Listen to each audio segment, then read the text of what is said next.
The great station called Nexus Prime floated in space like a giant metal flower. It was bigger than most moons and held the most important meeting place in the galaxy.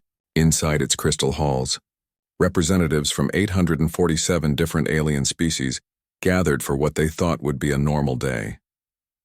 Hyun-woo walked slowly to the center of the massive chamber. His simple black suit looked plain next to the colorful robes, shining armor and strange body coverings worn by the aliens around him. Some had 6 arms, others floated in water tanks, and a few glowed with their own light.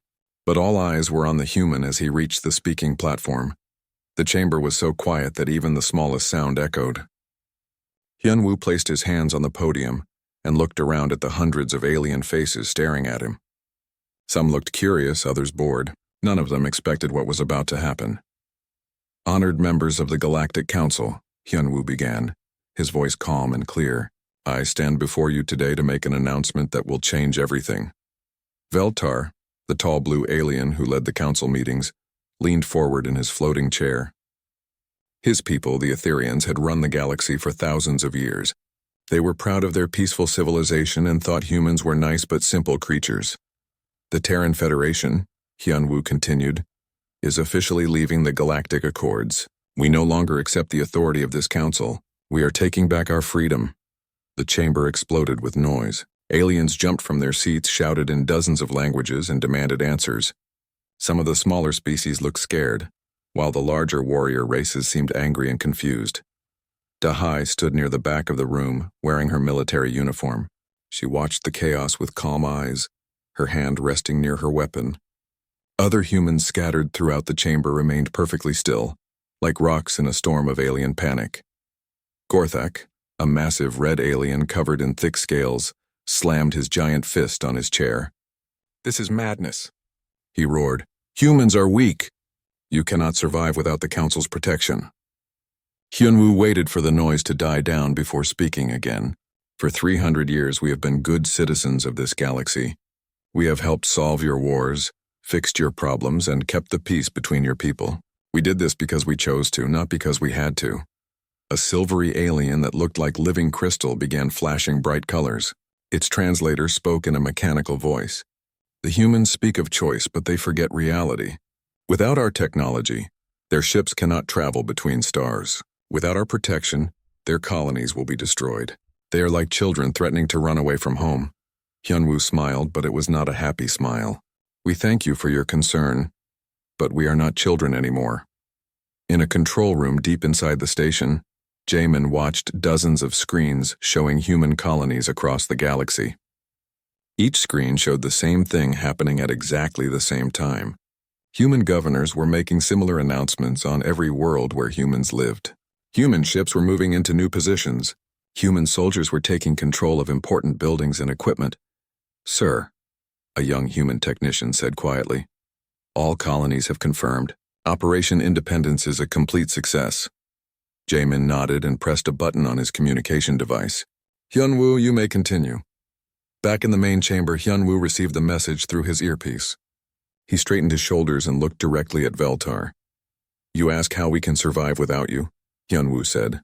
"Let me tell you what you never bothered to learn about humans. We do not just adapt to survive. We adapt to win."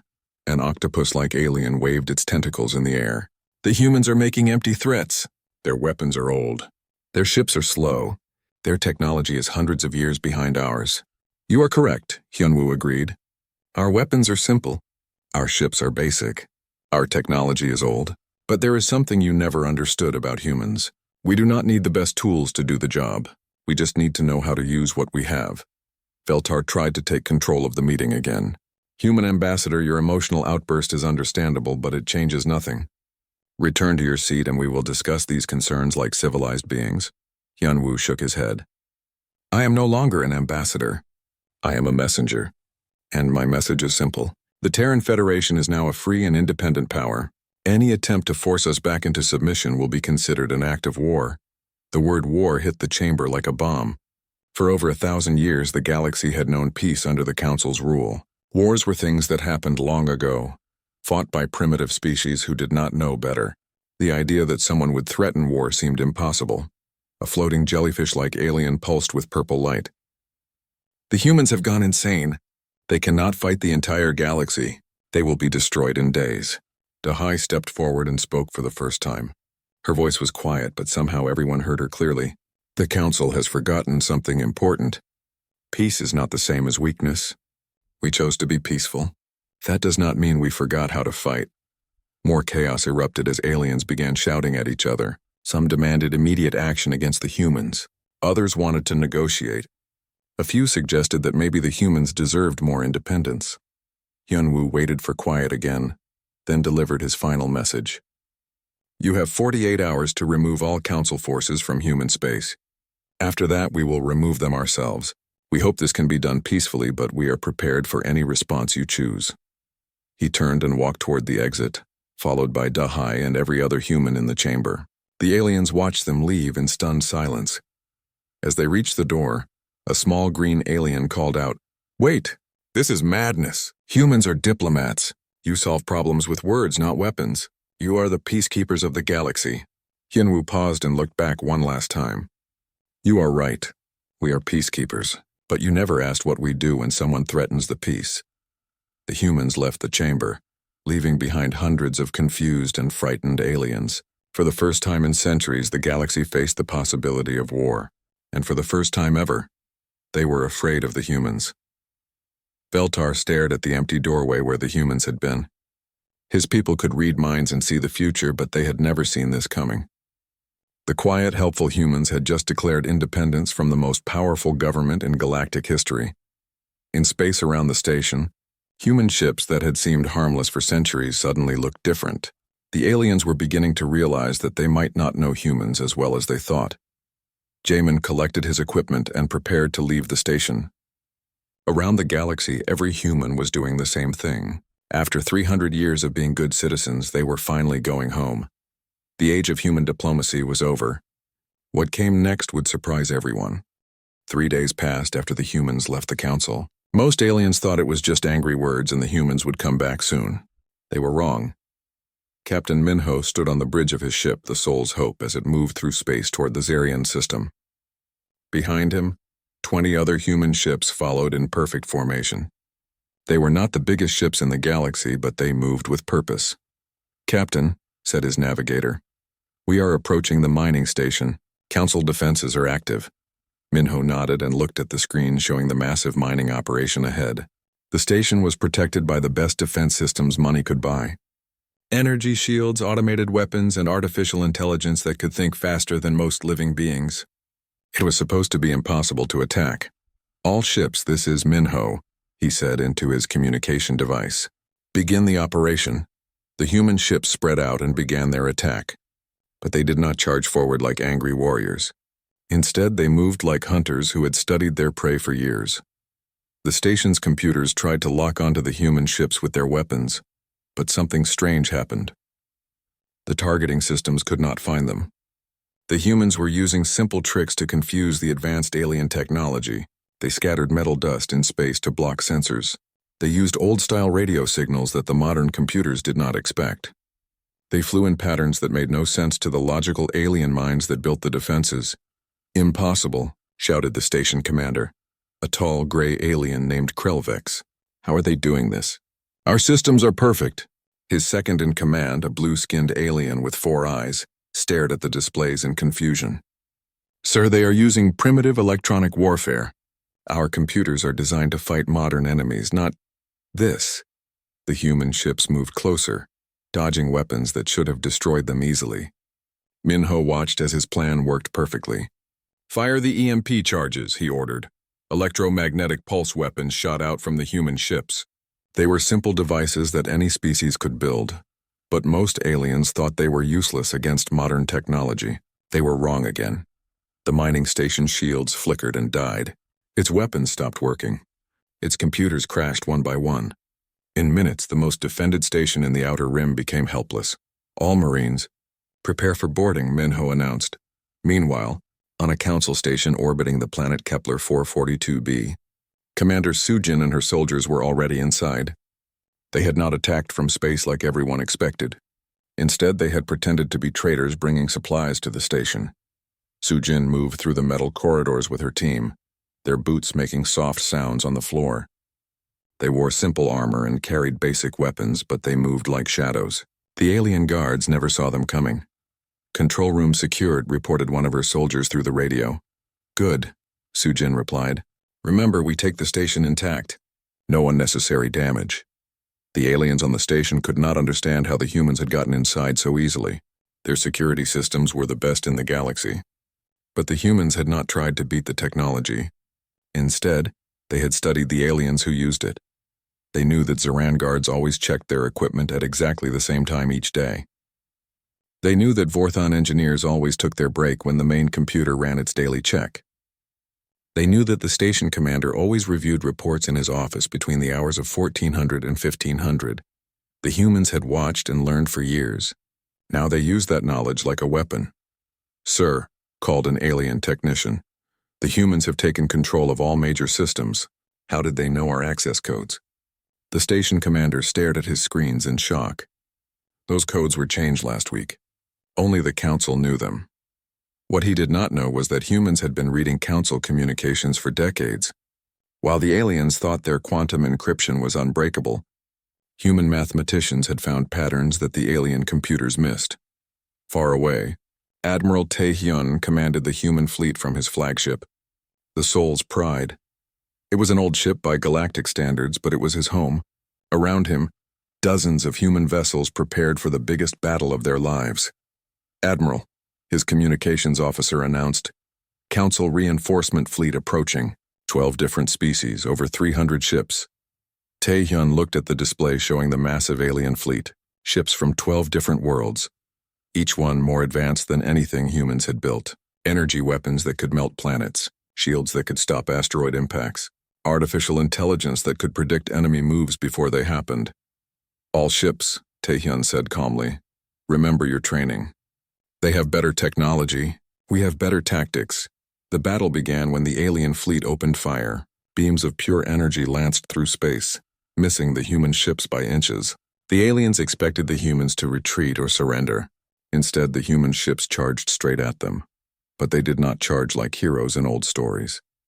They charged like predators. The human ships were smaller and weaker, but they worked together in ways the aliens had never seen. When one ship was damaged, others protected it. When an alien ship focused on one target, 3 other human ships attacked from different directions. The aliens fought like they always had, each ship trying to win individual battles. The humans fought like they were one giant creature with many parts. "They are using their own ships as weapons," screamed a council captain as a damaged human vessel rammed into his ship's engine section. The human ship was destroyed, but so was the aliens' ability to move. The other council ships watched in horror as more humans did the same thing. They were willing to die to achieve their goals. "This is not civilized warfare," another alien captain protested over the communication channel. Bo-Ra, the human tactical analyst, answered from her position on a command ship. "You never asked us to fight civilized. You just asked us to fight." The aliens had spent centuries making war more and more formal. Rules about which weapons to use, how to treat prisoners, when battles could begin and end. They had forgotten that war was about winning, not following rules. The humans remembered. Ship after ship, the Council fleet found itself outmaneuvered by enemies that should have been easy to defeat. The aliens had better shields, but humans aimed for the parts that were not protected. The aliens had better weapons, but humans attacked from directions where those weapons could not fire. Most shocking of all, the humans seemed to know exactly how each alien species would react. When fighting the proud Krex warriors, humans challenged them to single combat and then attacked with multiple ships when the Krex accepted. When fighting the logical synthetics, humans used random tactics that the artificial minds could not predict. "How do they know our battle strategies?" demanded Admiral Zethkol of the Etherian fleet. The answer was simple but terrible. For 300 years, humans had served as peacekeepers in galactic conflicts. They had watched every species fight. They had learned how each alien race thought about war. They had studied every weakness and remembered every mistake. Now they used all that knowledge against their former allies. The battle ended when the Council fleet retreated. They had lost over half their ships to an enemy they thought they could easily defeat. The humans had lost ships too, but they had won something more important. They had shown the galaxy that the age of easy peace was over. Tai-hyun looked at the reports from across human space. Every major council facility in the Outer Rim had been captured or destroyed. Not a single human operation had failed. Send a message to all council forces, he ordered. Any ship or station that does not leave human space in the next 24 hours will be destroyed. The galaxy had learned its first lesson about humans. They were not the peaceful diplomats everyone thought they were. They were something much more dangerous. They were humans who had been pretending to be peaceful. Emergency meetings started on every major world in the galaxy. The impossible had happened. Humans had defeated council forces and shown they were not the weak, peaceful species everyone believed them to be. Dong Min sat in front of a camera on Earth preparing to speak to the entire galaxy. For years he had been known as a friendly trade representative who helped aliens buy and sell goods across human space. Today he would tell them who he really was. Citizens of the galaxy, he began, his voice reaching billions of beings on thousands of worlds. My name is Dong Min, and I have something to tell you about humans. On the crystal world of Etherios, Veltar watched the broadcast with growing horror. Around him, other council leaders from across the galaxy stared at their screens in disbelief. For 3 centuries, Dongmin continued, you have known us as peacekeepers and diplomats. You thought we were simple creatures who did not understand the complex nature of galactic civilization. You were wrong about everything. He paused and looked directly into the camera. We understood perfectly. We just let you believe we did not. The broadcast showed images of human diplomats at peace talks, human traders visiting alien worlds, and human peacekeepers stopping wars between different species. But now these images looked different, more frightening. Every peace talk taught us how your species thinks. Every trade mission let us study your technology and culture. Every time we stopped a war, we learned how you fight and why you lose. On the water world of Aquatica, the deep holders thrashed in their massive oceans as they realized the truth. The friendly human researchers who had lived among them for decades, learning about their society and biology, had been spies all along. Yeonsu appeared on the screen next, wearing the white coat of a scientist. She had worked with aliens for 20 years, studying their biology and helping solve medical problems. Now she revealed the dark truth behind her research. We mapped the DNA of every major species, she said calmly. We studied your psychology, your social structures, your fears and desires. You welcomed us into your homes and showed us your weaknesses because you trusted us. She held up a data pad showing complex charts and graphs. The proud Krex can be controlled by challenging their honor. The logical synthetics become confused when faced with problems that have no clear solution. The peaceful Verdani will abandon any position if it means avoiding environmental damage. The revelation sent shockwaves across the galaxy. Species that had considered themselves superior to humans realized they had been studied like laboratory animals. On the war world of Cromlech, General Gorthek smashed his command table with his massive fist. How did we not see this? He roared. They seemed so weak, so emotional. His aide, a smaller but equally fierce warrior, brought him reports from their military intelligence division. Sir, our analysts say the humans used our own assumptions against us. We thought emotions were weakness, so we never considered they might be strengths. The broadcast continued with more humans revealing their true roles. Engineers who had helped design alien technology had built hidden weaknesses into the systems. Cultural exchange students had mapped every important building and defense system on their host worlds. Even human artists and musicians had been gathering intelligence while they entertained alien audiences. Jun-ho appeared on screen next, wearing the uniform of a human military strategist. For years he had pretended to be a simple history professor, teaching alien students about human culture. In reality, he had been planning this day since he was young. You saw our emotions and thought we were primitive, he said. You saw our wars and thought we were violent. You saw our diversity and thought we were divided. But you never understood what these things really meant. He stood up and walked to a large display showing star maps and battle plans. Our emotions let us understand species completely different from ourselves. Our history of war taught us how to fight enemies much stronger than we are. Our diversity means we can adapt to any situation. The galaxy watched in growing fear as the scope of human planning became clear. This was not a sudden rebellion or an angry response to some recent event. This was a plan that had been building for centuries.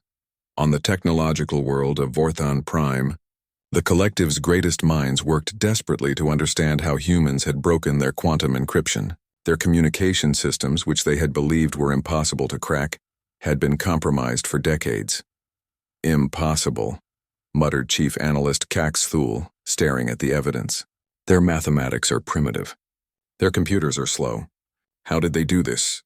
His assistant, a young Vorthon engineer, looked at the human techniques with wonder and horror. Sir, they did not use advanced mathematics. They used pattern recognition and intuition. They found solutions our logical minds never considered.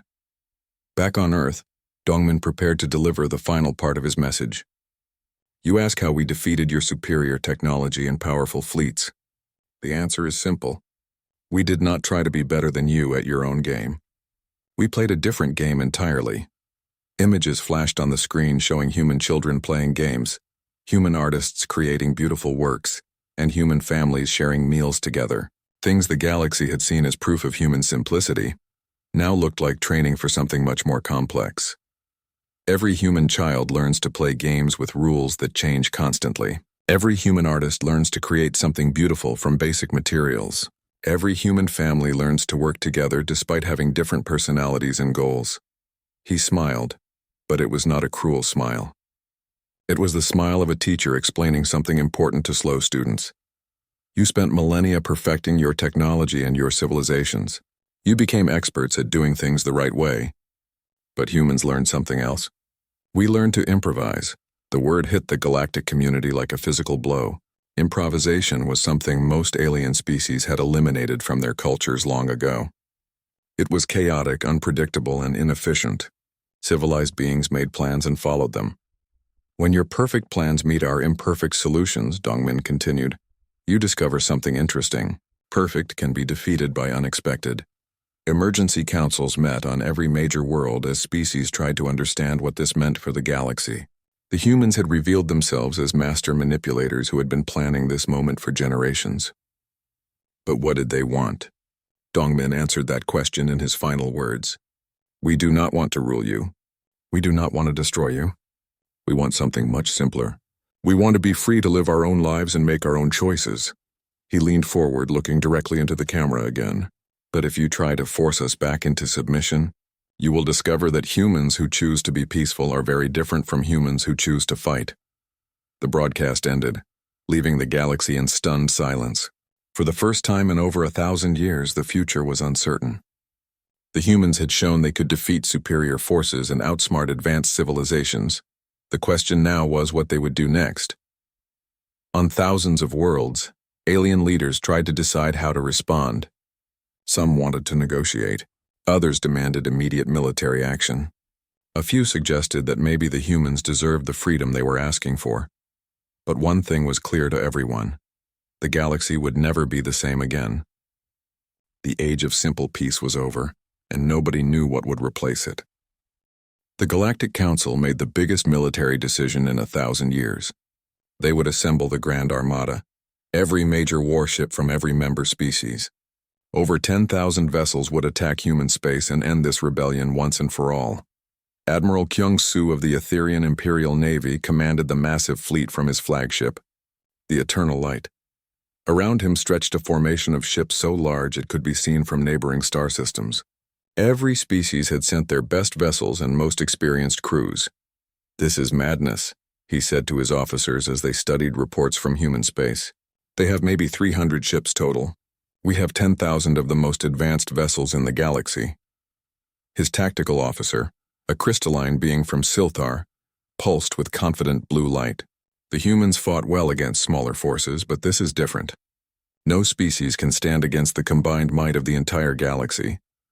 The fleet moved toward human territory like a massive wave of metal and energy. Ships from dozens of different worlds flew together. Sleek Etherian cruisers, massive Krex battleships, and swift Vorthon destroyers. Each one was individually more powerful than anything humans had built. But when they reached the edge of human space, they found something unexpected. The humans were not waiting to defend their worlds. Instead, they were everywhere and nowhere at once. Seo Jun commanded what humans called the Wildcard Division from a converted cargo ship that looked like it should be carrying grain, not weapons. His forces were spread across dozens of systems, using tactics that made no sense to military minds trained in proper warfare. "Admiral," reported his communications officer, "the main alien fleet is approaching Kepler 438. Should we move to intercept?" Sojun smiled and shook his head. "No, let them have empty space. We have better things to do." While the Grand Armada prepared for a traditional space battle, human forces struck everywhere else. Converted civilian ships attacked supply lines.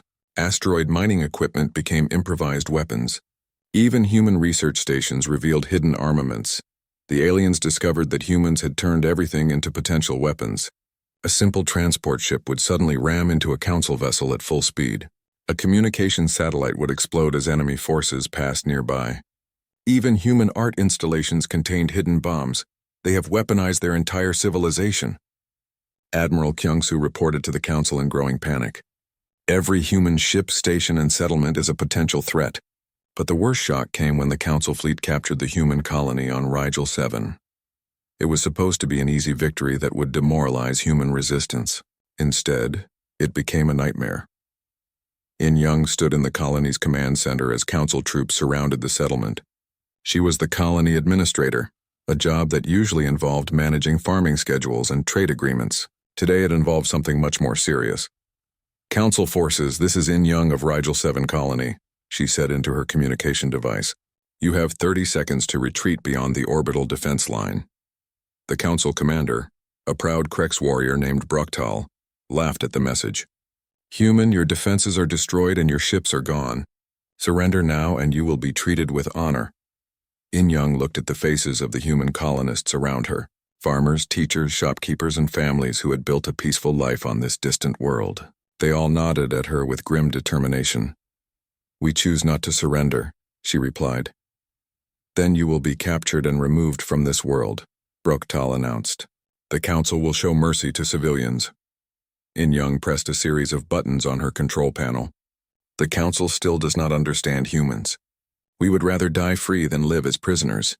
The colony's fusion reactors overloaded simultaneously. The entire settlement, along with several thousand human civilians and the attacking council forces, disappeared in a flash of nuclear fire. The aliens had expected surrender or defeat. They got something they had never imagined: an entire population choosing death over capture. The psychological impact was devastating. Council forces had fought many wars, but they had never faced an enemy willing to destroy themselves rather than be defeated. Word spread quickly through the alien fleet that humans would rather die than submit. Meanwhile, Hyojin broadcast from hidden transmitters throughout council space, revealing secrets that tore apart the galaxy's political structure. She had been a simple journalist for decades, writing articles about alien cultures and politics. In reality, she had been gathering intelligence on every major government in the galaxy. "Citizens of the Etherian Empire," she announced on their communication networks, "did you know your leaders have been secretly poisoning the water worlds of the Aquatic Coalition for 50 years? The revelation caused immediate riots on Etherian worlds as citizens demanded answers from their government. People of the Terrestrial Alliance," she continued on a different channel, "your government has been restricting lithoid expansion not for safety reasons, but because they want to mine the silicon worlds themselves." One by one, she revealed the secret deals, hidden agendas, and private agreements that held the galactic community together. Species that had been allies for centuries suddenly turned on each other as their hidden betrayals came to light. The Grand Armada began to fall apart as member species recalled their ships to deal with internal problems. The Aquatic Coalition declared war on the Etherian Empire. The lithoids attacked Terrestrial Alliance mining operations.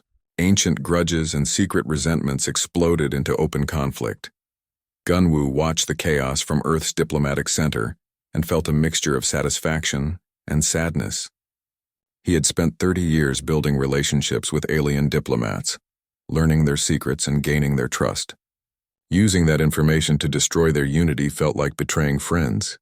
But freedom had a price, and humans were willing to pay it, sir, his assistant reported. The Council fleet has lost over 60% of its ships to internal fighting.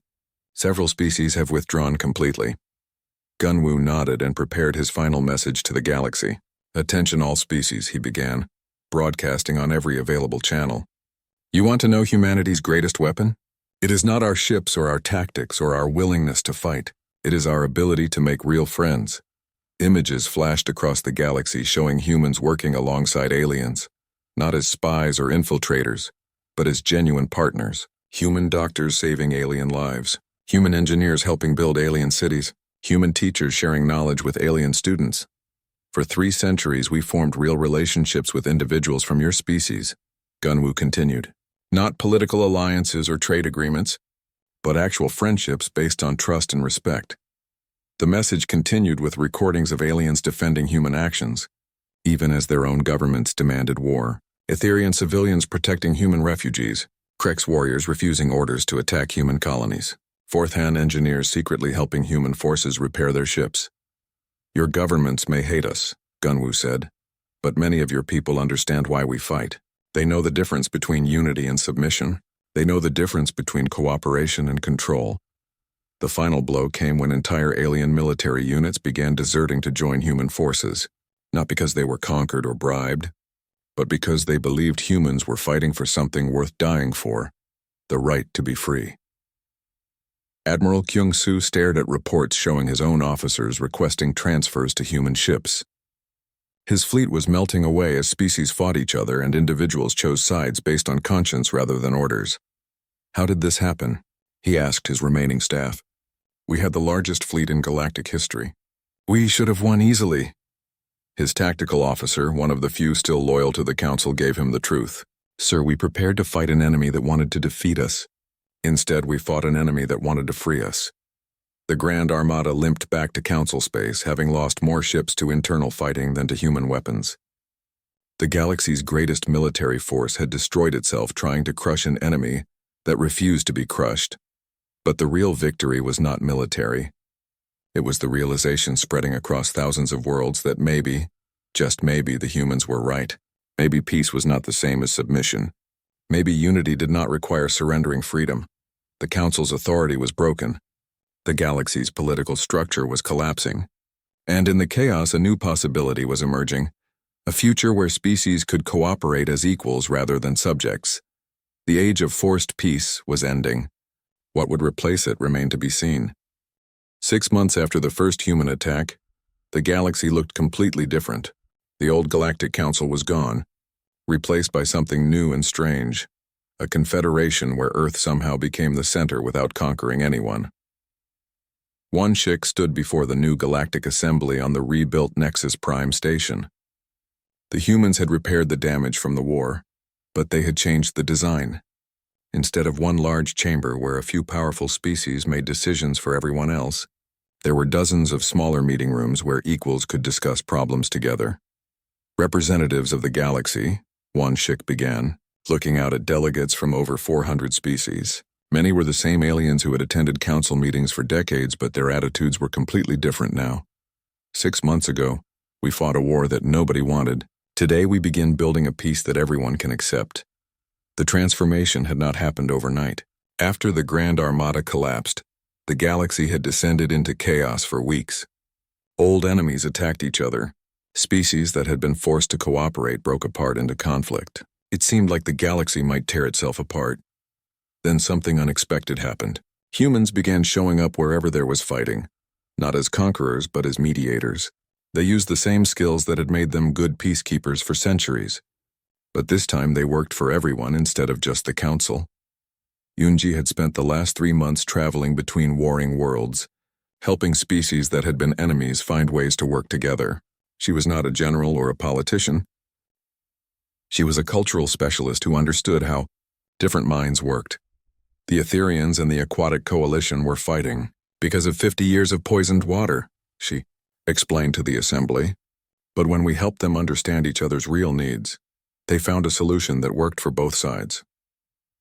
The solution had been simple once the lies were removed. The Etherians needed certain minerals that were naturally found in the aquatic world's water.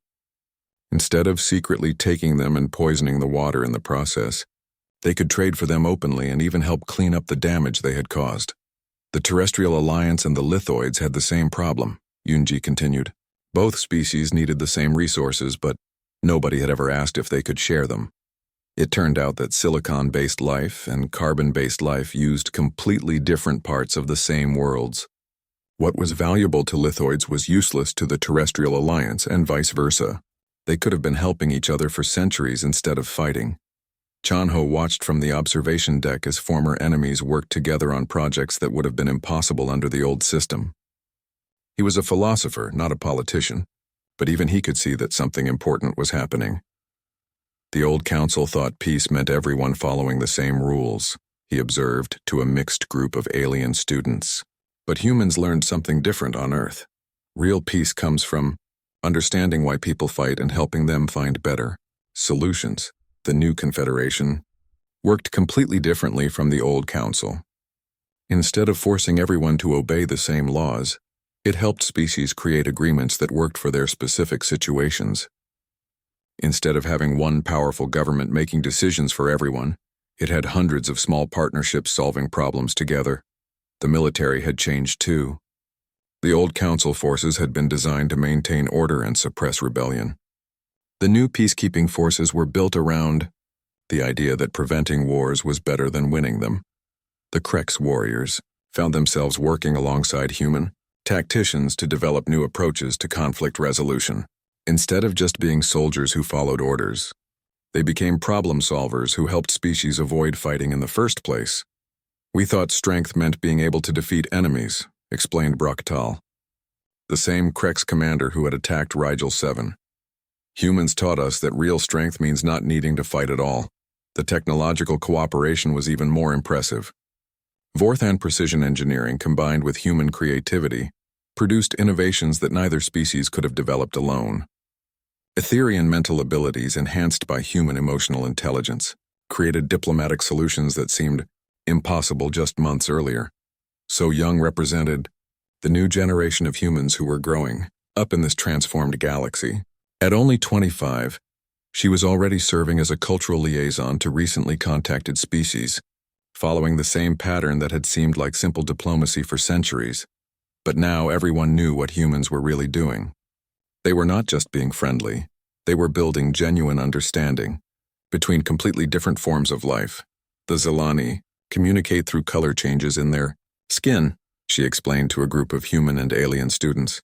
Most species tried to build translation devices to convert their colors into words. But words and colors express different types of ideas. Instead of translation, So Young had worked with Zelani artists and human musicians to create a new form of communication that combined both visual and audio elements.